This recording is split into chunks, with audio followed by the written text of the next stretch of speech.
So again we have a question having more than one correct option. कहता है that this line is cutting the coordinate axis at A, which is shown on the x-axis, B is on the y-axis. Again this is another line which is cutting A dash at x-axis and B dash at y-axis.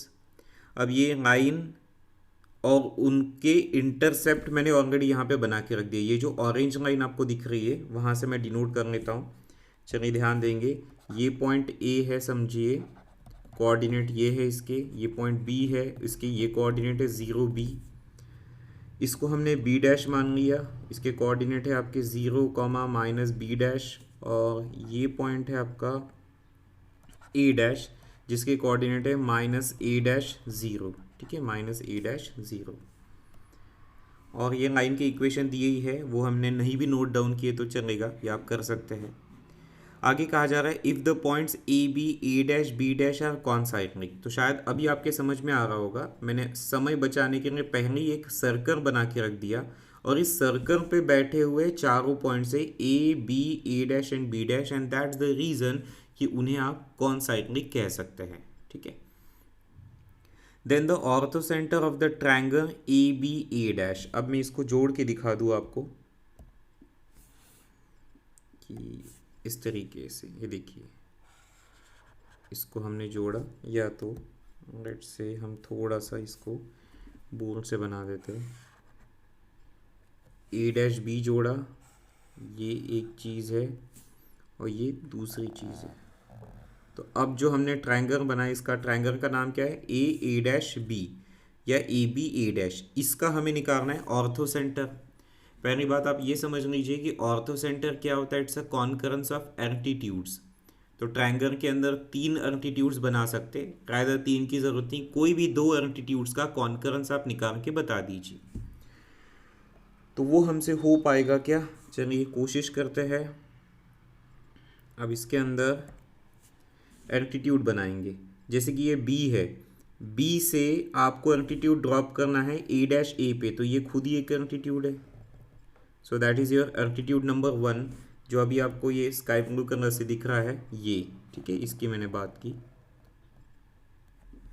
उसके बाद में next altitude आपको drop करना पड़ेगा. Late से आपने यहाँ से ड्रॉप किया इधर. सो आई वॉज टॉकिंग अबाउट ये एक एल्टीट्यूड है, ये दूसरा एल्टीट्यूड है, और इनका जो पॉइंट ऑफ कॉन्करेंस होगा वही आपका आंसर होगा. मतलब इसको अगर मैंने नाम दे दिया जैसे कि डी और इसको नाम दे दिया ई सपोज, तो आपको जज करना पड़ेगा कि बी डी का इक्वेशन क्या है, ए डैश ई का इक्वेशन क्या है. इन दोनों इक्वेशन को जब आप आपस में सॉल्व करेंगे तब आपको एक पॉइंट ऑफ कॉन्करेंस मिल जाएगा.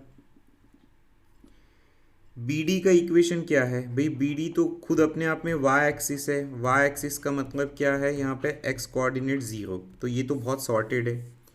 ए डैश ई की बात करोगे तो ए डैश ई जो है वो परपेंडिकुलर है. किसको परपेंडिकुलर दिख रहा है आपको, ए बी को. तो आप इसका जो स्लोप है वो पता कर सकते हैं. ए बी का स्लोप आपको आएगा D Y by D X के पॉइंट ऑफ व्यू से बी अपॉन माइनस ए.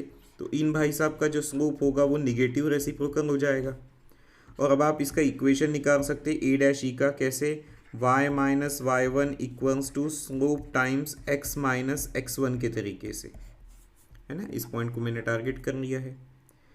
अब यहाँ से ये फाइनलाइज हो गया कि इसका आंसर आ गया sir y equals to a by B X plus A dash. मैं कह रहा था कि ये इक्वेशन है किसका, a डैश ई का. This is one of the altitude. उसके बाद में x इक्वल्स टू 0 जो आपने यहाँ पे पता किया, this is the other altitude. इसका नाम क्या था, B D. So that is altitude number 2. जब ये दोनों एल्टीट्यूड्स को आपस में सॉल्व करेंगे तभी तो उनका पॉइंट ऑफ कॉन्करेंस माने ऑर्थो सेंटर आएगा. दोनों को सॉल्व करने का मतलब एक की वैल्यू दूसरे में सब्सटीट्यूट कर दीजिए, तो यहाँ से आपका आंसर आएगा y equals to A by B, X के जगह 0 रखोगे तो ए डैश. मतलब यू केम टू नो कि भाई साहब ये वो पॉइंट है, x की वैल्यू 0 और y की value A dash by B. तो आपका ऑर्थो सेंटर जिसको आप जनरली h से डिनोट करते, वो वैल्यू आ चुकी है. कौन सी वैल्यू है, ए डैश बाई बी, और सॉरी इसका जो x कोऑर्डिनेट है वो 0 होगा और y कोऑर्डिनेट होगा a dash by b। Clear? तो अभी आपको ये देखना है कि ये चीज़ कहाँ पे है। तो ये चीज़ यहाँ एक प्रिंट मिस्टेक है, उसको मैं पहले हटा देता हूँ। ऑप्शन सी में अगर ये माइनस मैंने हटा दिया तो आपका ऑप्शन सी जो है वो सही बनेगा। ठीक है, तो सी तो आंसर हो गया। अब क्योंकि मैं कह रहा हूँ more than one correct option है, मतलब यहाँ पे और भी एक चीज़ आपको ढूंढ के निकालनी है। हालांकि आप जानते हैं more than one correct option में पार्शियल मार्किंग होती है, तो सी के अलावा अगर दूसरा कोई आप ऑप्शन नहीं ढूंढ पाए तभी भी आपको कुछ एक तो मार्क्स मिलेंगे उसके। एनीवेज, अभी हम ढूंढना चाहते हैं कि ए बी डी में से और कौन सा सही ऑप्शन यहाँ पे हो सकता है। वो कैसे करेंगे, उसके लिए थोड़ा सा मुझे यहाँ पे जगह क्लियर करना पड़ेगा।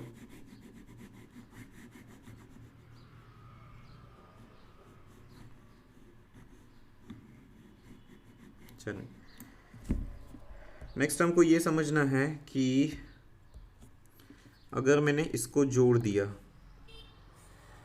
इसको अभी आपको देखा जा रहा है, नाम मैं पढ़ दे रहा हूँ ए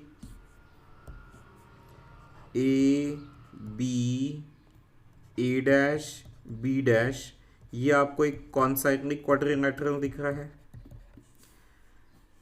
कॉन्साइक्लिक क्वाड्रिलेटरल की क्या खास बात होती है, इसके जो डायगोनल्स है, इसके डायगोनल्स कौन से हैं, डायगोनल 1 डायगोनल 2 दोनों ढूंढिए। एक डायगोनल तो है इसका बी बी डैश और दूसरा कौन है ए डैश। ठीक है, डायगोनल का पॉइंट ऑफ कॉन्करेंस आप देख रहे हो डी है, लेकिन डी एक्चुअल में इस डायग्राम में ओरिजिन है। देखो डी मतलब ही कौन है, ओरिजिन है, तो डी के जगह आप ओ भी यूज कर सकते हैं। कॉन्साइक्लिक क्वाड्रिलेटरल के डायगोनल्स की एक प्रॉपर्टी हमने पढ़ी थी कोऑर्डिनेट ज्योमेट्री के अंदर, वो ये होती है कि डायगोनल्स अगर ओ पे इंटरसेक्ट करे तो बिल्कुल ओ से, फॉर एग्जांपल ओ से बी इंटू ओ से बी डैश है ना, ये पहले डायगोनल के जो भी टुकड़े हैं इज इक्वल्स टू दूसरे डायगोनल के टुकड़े ओ ए और ओ ए डैश। तो पहले डायगोनल के टुकड़ों का प्रोडक्ट इक्वल्स टू दूसरे डायगोनल के टुकड़ों का प्रोडक्ट, ये होता है। अब देखिए, अगर आप डायमेंशन वाइज जाए तो ओ बी मतलब बी हो गया, ओ बी डैश की डायमेंशन क्या है आपकी, आप माइनस बी डैश लिख सकते हो या बी डैश लिख सकते हो, अगर मैं मैग्नीट्यूड वाइज ही बात करूँ। वैसे ही ओ ए के केस में क्या आएगा, ए, और ओ ए डैश के केस में ए डैश। मतलब आप ये भी कह पा रहे हो कि ए डैश की वैल्यू बी बी डैश के बराबर है, और इसे आप यहाँ पे यूज़ कर सकते हैं। देखिए 0 जहाँ ए डैश है उसके जगह आप बी बी डैश यूज़ कर सकते हैं। डिवाइडेड बाय बी करेंगे तो बी भी कैंसिल होगा, मतलब 0, B dash is the other way around, जहाँ पे आपका ऑप्शन सही हो सकता है। फिर से वो आपको ऑप्शन बी में दिखाई देता है।